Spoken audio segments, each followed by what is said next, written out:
Soul Grows in Israel, a podcast where we ask the questions about ancient Jewish wisdom, modern life, and everything in between.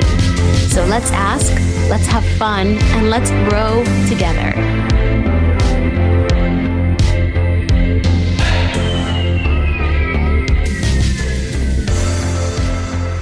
Hey guys, and welcome to another episode of A Soul Grows in Israel. We have another solo episode, but this time it's not just Q&A, it's student Q&A. So I've been teaching for a really long time, over 10 years now, if I'm not mistaken. And I just decided to pay attention to the questions I receive on a constant basis. And I chose around 7 or 8 of them. And I thought, well, maybe you guys out there are interested because I find questions far more interesting than the answers I give. And I'm not coming in a position of a mental health specialist or a Rebbitzin or someone who's much wiser than anyone else. The advantage I think I have here is being around so much of the youth so often, but also being curious. I want to hear what questions are on people's minds. And I'm also curious to hear other people's answers. And then I sort of decipher. I also have some years on this planet. And like I keep saying as a recurring theme, I really do enjoy getting older. And I think the wisdom that comes along with getting older, the freedom that comes along with it's so amazing. And then sometimes I have something to offer. So do with it what you will, reject or accept, comment, see how you like it. And of course, we will do Q&As for our general audience. But this is basically an age range, I would say, of between 17 and 19, 20-year-old girls. Okay, so let's get into it with question number 1. Okay, I'm going through something and I like to vent and ask advice. How do I know if it's really necessary or helpful? That's a good question. You know, we all feel like I just have to get this off my chest. And you'll see some people who literally repeat the same story over and over. And you wonder, or I wonder, are they getting anywhere? Are they magnifying the problem? Are they problem solving? Like, what is happening? Or are there people who really should be quiet? So I'd say my answer would be, you got to know yourself. Okay. See how you process. I know some people process by speaking things out and you see it. They're not even looking for answers. They're just going through the issue. They're almost putting everything into compartments in their head by getting it out. You know, maybe their head is a big jumble and they say things out loud. They hear themselves speak. It makes sense to them and they come to a conclusion. Okay. So if you're that kind of person and you process this that way, then see if venting is helping you.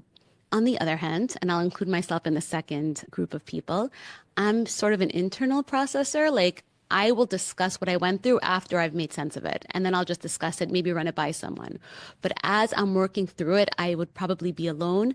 I'd go through it a lot of times. There'd be some repetitive thinking, which is not always the best, but that's the way I would go through it. And I would understand sort of where I'm coming from, where they're coming from. Do they have a leg to stand on? How do I answer? And I go through it all in my head, not saying that I get it right. And then if I wanted to, I might run it by someone. And generally with me, I'll only run it by someone when I really think I make sense.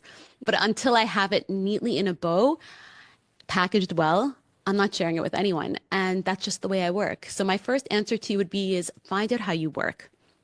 And that's trial and error. Look, I vented, I don't feel better. Or I did vent and this person really helped me, or hearing myself speak worked. So again, it's years on this planet of seeing how I work and what works for me. I would say that's the first step. The second step would be, well, how many times am I repeating it? And again, am I bringing negative energy to myself by repeating it over and over? Is the person I'm repeating it to, are they able to help me? Am I venting just because I like to talk? I don't know if that's helpful. Maybe it is. Again, it's trying to be really objective and stare at yourself almost like from a third person and see, is this working for me? Has this worked for me in the past? And then try not to and see where that gets you. I also like to have people in my life that I respect and look up to. And when I'm really at a place and a fork in the road and I really don't have the tools, that's when I might ask advice of someone else. And I think it's very tempting to just keep sharing your problems, but I think it brings a lot of attention to your problems. And I mean attention to you. And that's kind of all you see. It's like the bright, wide, big white wall, and all you see is the little imperfection, that little dot. Like we might enjoy life by seeing that big white wall too. And I'm not saying to brush things under the rug and not deal with problems. I'm just wondering again, how much energy mentally, emotionally are you bringing to specific issues, or is it just decision making? So to sum up, my answer is learn more about yourself, learn what works for you and what doesn't, and be really honest about it. It's very tempting to have like three people on speed dial, but see how necessary that is. Okay. I hope that answered you. Number two, this is interesting. I became more religious in my year in SEM and committed to Torah values. I'm about to go to university, and before I commit to continuing this lifestyle, shouldn't I experiment in college? And she wrote specifically, should I try not kosher? Well, if you listen to one of my episodes with Shir Malamed, who's the principal, she had such a great answer. She said, why make life more complicated? Like life is complicated enough. Why introduce hard challenges into life? And I thought that was like, yeah, you're making life more complicated. I'm not going to say that that's like the most philosophical answer here, if that's what you're looking for, but practically speaking, life is going to get you and shake you up and confuse you. I'm not sure you'd want to introduce stuff. That's on one leg. There's also like a slippery slope. Like, first of all, you chose not kosher, maybe. I think that for me, at least, halacha gives me very strict red flags saying, here is how the wisest of us have decided to protect our fellow Jews from going over the line. And it's a slippery, slippery slope. And if you don't believe in all the metaphysical reasons of kashrut, like how it affects the soul, and klipot and all those types of deep, deep ideas, and that doesn't resonate with you, just think about it as the law. You know, if let's just say you're a spiritual person, I think halacha is the vessel in which spirituality could be captured. Otherwise, it's a big old mess. We're not necessarily looking for ayahuasca only spirituality, or I went to a retreat, or I feel the following and I'm overwhelmed. We just learned about Aaron's two sons, Nadav and Avihu, who were great people and they were overwhelmed with love of God. But without the law and without the rules, it just self-destructed and they couldn't stay on this planet and they had to leave Earth, literally. So without the proper kli or vessel or constriction, I fear that you have nothing to hold on to. I also think that self-respect is a big deal. And if you tell yourself, well, these red lines, otherwise known as halacha, are my red flags, and I will not go past those things, there's an essence of self-respect after, especially you're spending 2, 3 years, 4 years in university. And what if it's a totally secular place? How will you hold on to the values that you want to build with? In other words, if you had a great year in SEM or wherever you were in life, and you don't want it to slip through your fingers, and life will do that. It will slip through your fingers, and you might wake up one day and say, where have I gone? Like, where is that person? And I think to keep some sort of constants, you have tons of wiggle room between the bookends of halacha. There's so much place to go. There's so much gray and undecideds in it. And you could decide how sort of stringent or how chill you want to be when it comes to halacha, as long as you're within those confines. And that's the best advice I could give you. If I was talking to my kid, I would say you can experiment in so many ways. Why experiment with the red lines of Torah and halacha? But again, you have free choice, the most godly attribute we possess. So, you asked and I answered. Number 3, okay, I'm dating and I decided I prefer to meet guys on my own and not through a matchmaker, which, depending on where you live or what you observe in Judaism, but not just Judaism, all over the world, there are customs that have matchmakers, and I could see the pros and cons of each thing. She decided she didn't want to meet with a matchmaker. However, now the lines are a bit blurry. Yeah, that might happen in a regular relationship. Instead of a middleman saying he's interested, he's not. How do I know if he likes me? So if you're in a regular relationship and you don't know if he likes you, like if you're wondering, he probably doesn't like you. Is that harsh? Like, you shouldn't have to wonder. I think it should be so obvious if you're in a relationship and it's not through, let's just say, a formal dating platform of like 6 dates and okay, now it's serious or whatever, but you're dating on your own and it's like you don't know. It shouldn't be that hard to know. I think that, this is controversial. You're not going to like this one, people, but I really do think that the guy should like the girl more than the girl should like the guy, at least in the beginning. I think it's almost like natural. I don't know. Maybe that's my own insecurities, but that's what worked for me. And I don't know. But I also think that if you're scratching your head and you don't know and you're doing too much, maybe pull back a little. Like if you're texting first all the time, or you're trying to make things happen, or you're trying to change the way he's relating to you, I would back off a little and see if he fills that space. And if he doesn't, like you might be exhausting a relationship that doesn't exist. And that's just going to get you to a place of hurt eventually. Eventually, it's not going to work out. And I think like cut your losses. That's what I would say. And if you don't want to do that, at least have a sit down conversation and be like, filled with self-respect and be like, this is really what I need from a relationship. And I respect you and I really like you. But if you can't deliver X, Y, and Z, I have to go elsewhere. And as painful as that is, it's probably way more painful to sit in a relationship that's not mutual and then eventually have some sort of heartbreak. And I'm not saying you could avoid heartbreak by listening to sort of advice and cutting your losses, but I also think like, look, you got to look at things for real and not wish it for it to be otherwise, because wishing for it to be otherwise doesn't work. I also think that you get what you will put up with. And if you won't put up with less than someone really loving you, then that's it. And you might be able to answer this on your own. I hope that wasn't too harsh. Okay. Do you cover your hair? Yes. Do you just want a one-word answer? I assume you want a little more than that. Yes, I cover my hair.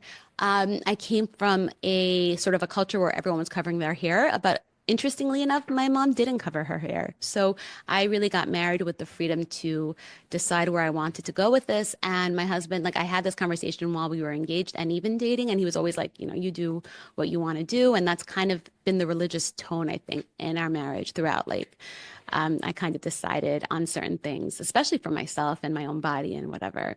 And the reason I wanted to cover my hair was it maybe wasn't necessarily so men won't see my real hair. And I know there's part of the halakha that is that, but there was a much more spiritual sort of reason I covered my hair. And it had a lot to do with Kabbalistic reasons and the crown and the Shekhinah, which is like the divine manifestation. And it was sort of really holy for me.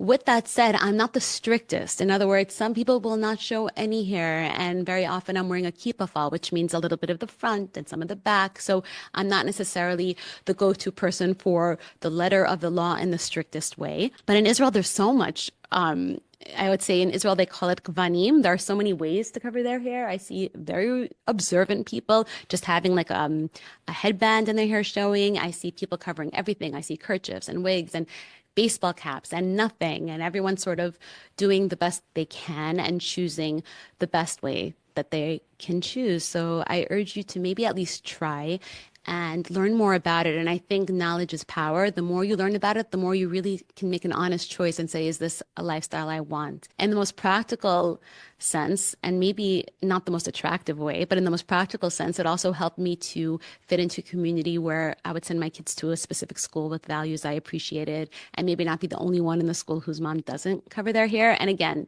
that's such a almost pathetic reason, but it's pragmatic and practical, and sort of that's the way the world works. And it was not a very difficult one for me.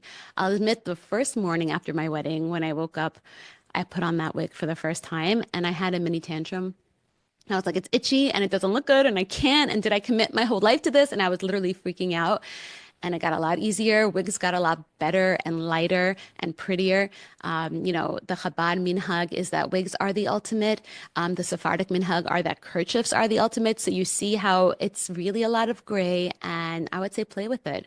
My first year of teaching, I remember I was also kind of young, and the girls came upstairs to my closet and were trying on my kerchiefs. And I remember coming home that day thinking, I think that was a bit much. Like maybe I should have more boundaries. Like the girls probably shouldn't be in my closet. And by the way, they haven't been in my closet since. However, many years later, someone told me the reason she covers her hair was that afternoon they spent in my closet trying on kerchiefs. So like, who even knows? I would say try it. It's a lot of fun. The wig industry is huge nowadays. There's so much going on, and I really do have a fun time with it.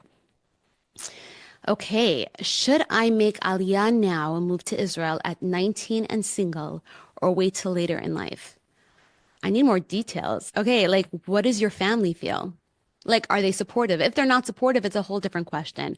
If they are super supportive, then Why is it a question? If you really want to, is it other considerations? I can go by a lot of questions I've been getting about this topic, which in one scenario, the parents were very supportive and the girl was kind of nervous about it.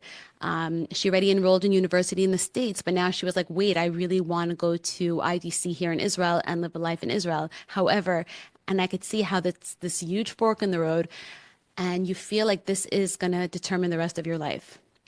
Now, a move like that will, but when I went to seminary, I had like below zero interest in moving to Israel. I couldn't wait to go back home to my creature comforts, my shopping, my friends, my lifestyle, whatever.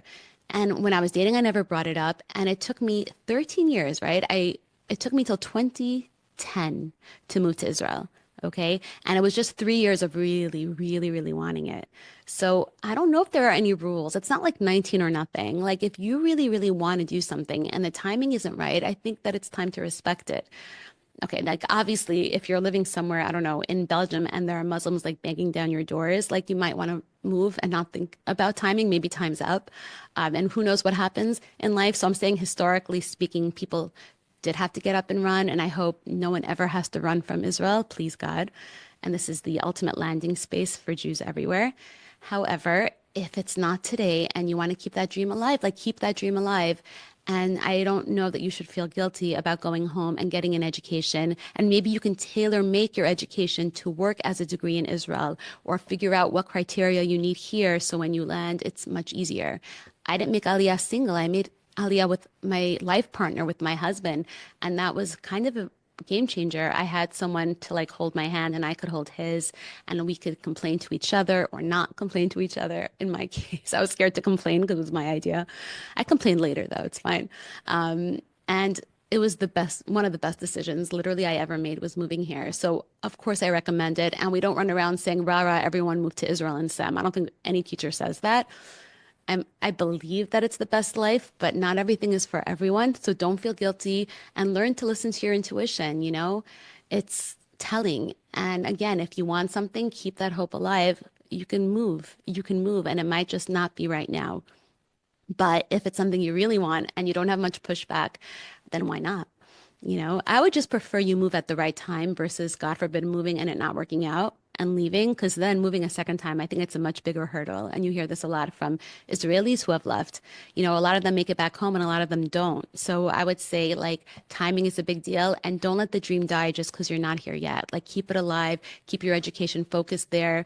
Maybe your dating pool can be focused to that and you can plan and figure it out. And I will say, you know, there are no rules. I thought the younger the kids, the better. But I have a lot of friends who moved with kids who are in high school. And yeah, it's a difficulty. But sometimes like whatever, just move to Israel, you know? Okay.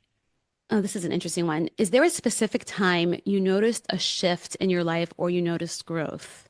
Yeah, there are many specific times in my life where maybe even at the moment I didn't know if I was growing or making progress. But when I looked back, I was like, okay, those were the markers in my life where I did grow the most. And I hate to say it, but it was usually through difficulty or at least through friction. Sometimes it was through trauma. And I would look back and I would feel like this tremendous, I'm so proud of myself. I can't believe I got through that in that way. And I could look back to times in my life where I would have preferred not to go through certain things or betrayals or, again, real shocks to the system. And I didn't always respond in the most elevated way, but I got through it. And then I look back and I'm like, okay, well, that's where I learned how to be independent, or that's where I learned how to trust myself. That's where I learned how to love myself. That's why I learned how to be more empathetic to other people. All that kind of stuff. So I would say those are the biggest shifts. My biggest shifts in me have been self-love, that when the going got tough, I kind of shined. And again, that didn't mean I really responded in the most beautiful way or elegant way. It was just that I made space for myself. I remember at a young age, like for the first time, really letting myself hang out. And what I mean is like not bottling up myself and just letting myself be real. And that was a huge step for me. And I loved what I had to say. Like I loved the way I thought. And, you know, I don't think I would have gotten there if everything was roses. With that said, like I don't want to suffer. Like King David, David HaMelech said, please don't test me, Hashem. Like, please don't leave me in my old age. Like life is scary and we don't want to go through things. And yet when you do, I think that's like almost the biggest school of life.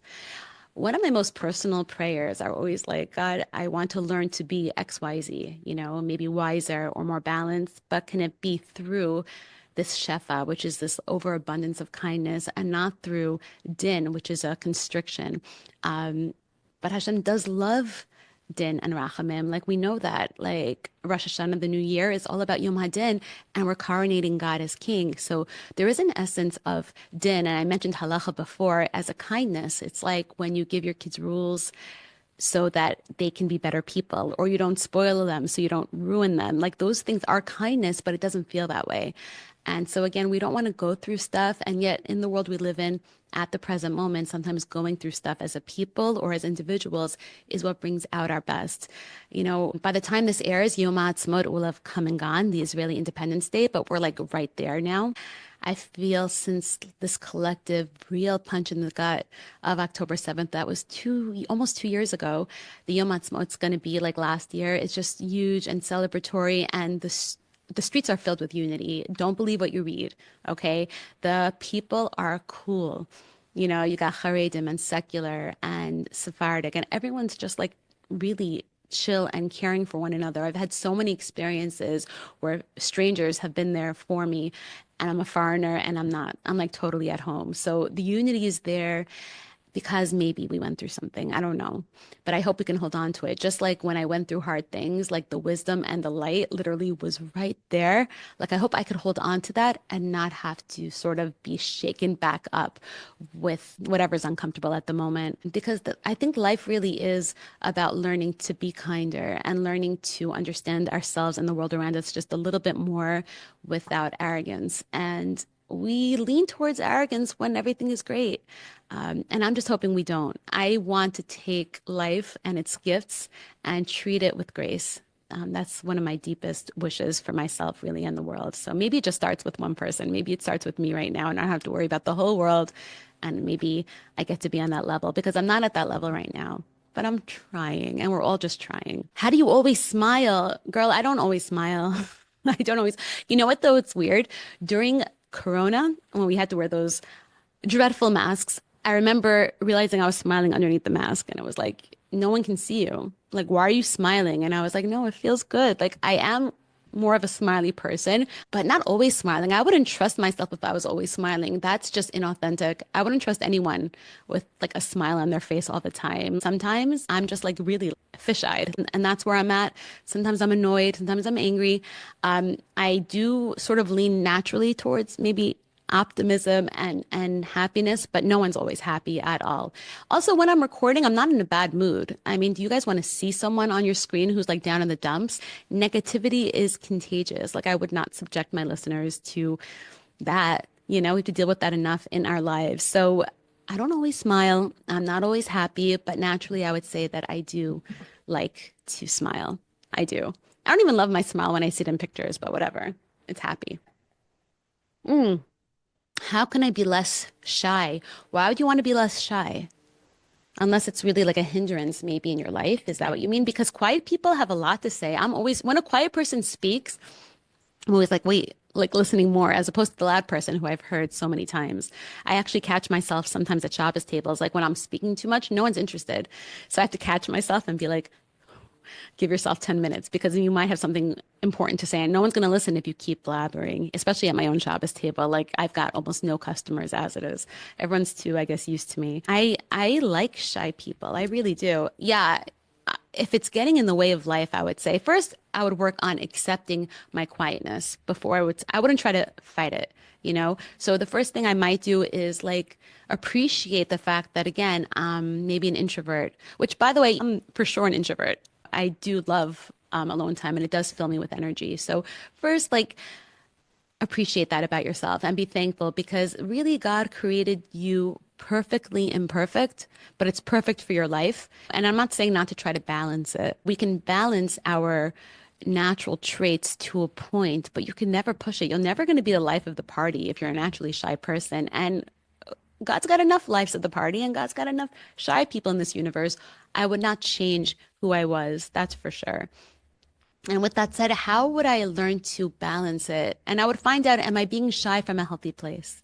You know, do I think that people aren't interested in what I have to say or I don't have anything to say? Because that's not true. Everyone's got something. So is it coming from a place of insecurity or just a place of nature? And am I painfully shy or just a little quieter?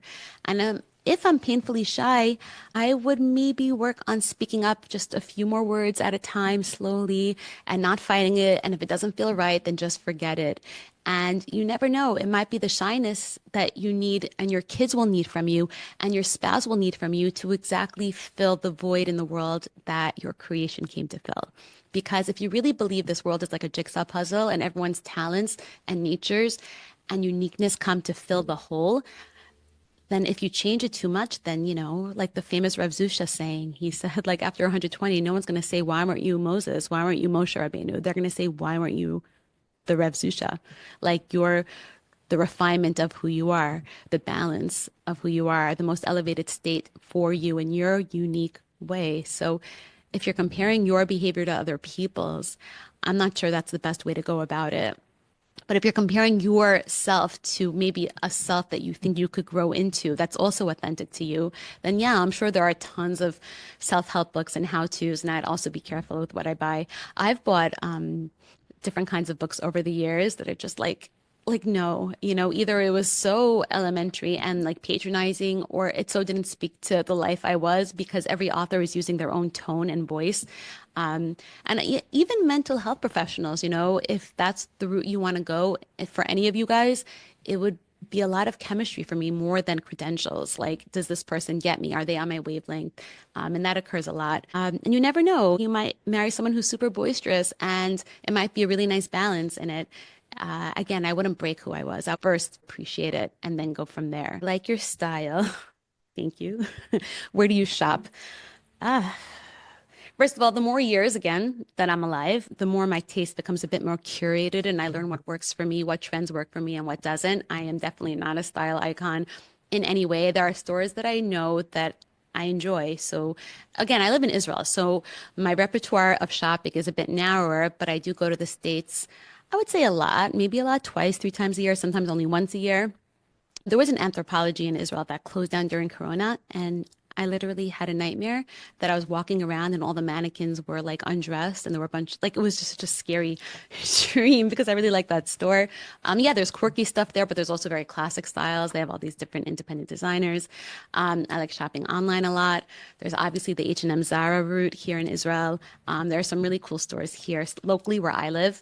I don't know. It's more than I know what colors work on me. I was obsessed with the color wheel and I was like, oh, I'm deep winter. So that's literally my colors. Those are the colors that I decorated my house without even realizing. Those are the colors in my closet. So I like that stuff a lot. I'm not obsessed with clothing, but I'm definitely girly and I do like to dress up. And I even like when my pajamas are cute. And can I just tell you, I mentioned to my husband how as I'm getting older, I feel like I should have nice pajamas. And when he was in Switzerland, he got me like a pile of really cute pajamas. And it was more valuable to me than literally diamonds.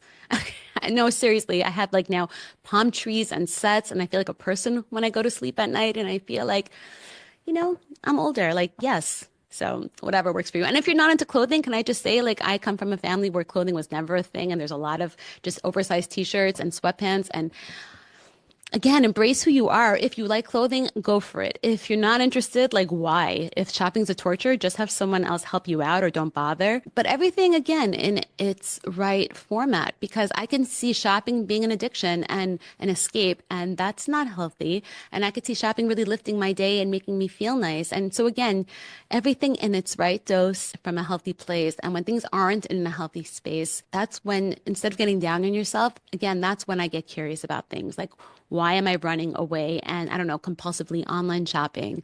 Or why do I look in the mirror so much? Or vice versa, why do I hate the way I look? It's interesting. I was learning with one of my students, we were learning a lot about sniut, and it means modesty, but it doesn't really mean that. It actually means your inner world. And hatznei lalachet, which is this one verse in the book Yeshaya, Isaiah. And from there comes this whole tumbling of all the rules of dress. And it never meant dress. It meant, how do you conduct yourself? Are you someone who's kind? Are you someone who has integrity? And are you someone who visits the sick? Like it went through, are you someone who helps people at a funeral? Like it went through the list of things that would make someone tzniut, modest. And I was thinking about so many people who dress modestly, but they have negative body issues and self-image. And you're like, you can pass that off as being someone who's super stringent and observant. And in reality, this person needs help. And on the other end of the spectrum, someone who's not tzniut and is provocative, like, what are you looking for exactly? What kind of attention and why? And that's an issue, you know? So sometimes you can sort of misunderstand other people's behavior and think something is healthy when it's not, and vice versa. Or you could see someone who's not tzniut and they have great body issues. They're so happy with themselves. They're just, I don't know, wearing sweatpants because they're comfortable, you know? So I'm not here to tell someone what is permissible and what isn't. I'm not a rabbi, but I will say, just keep your eyes on your own plate. It's none of your business. You're your business. And you know what? Your issues are enough to fill a lifetime of work, trust. So just like look inside and find out the healthiest way for you to go forward, where you feel comfortable, and hopefully the closest thing you have to being a person who is a dignified human being and someone who has self-respect and someone who really is trying to get closer to their version, at least, of Torah and God's will. I love how you asked me, like, where do I shop? And I went on that whole, I'll do that. Like I could discuss a store with you, but then it's going to get a little deep because that's how I roll. And hopefully that's why you're listening, you guys. Your boys are so cute. How did you raise such nice boys? That is, I love my kids. Thank God. Everyone's got their moments, but it's not because I did something so great or so wise. I don't give myself credit. I also don't really fault myself when things go wrong necessarily. So it goes both ways. They're their own people and they've got their own journey.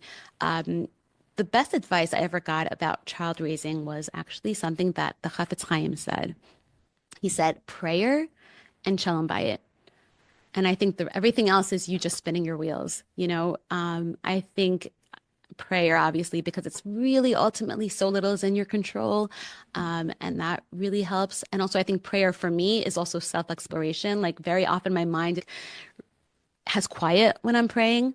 And that's really, really interesting. So I'll very often like review things in my head. Maybe that's not kavana technically, but I'll review things in my head and I'll see or have some sort of self-awareness when I am actually praying.